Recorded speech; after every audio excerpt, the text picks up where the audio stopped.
You ask Tiger to solve. This deals with linear equations with one unknown.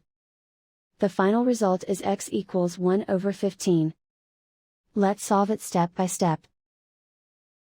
Group all constants on the right side of the equation. Subtract 7 from both sides. Simplify the arithmetic.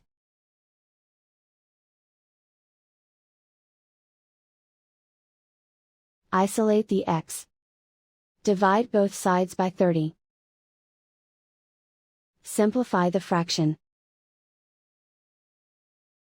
Find the greatest common factor of the numerator and denominator. Factor out and cancel the greatest common factor. And so the final result is x equals 1 over 15.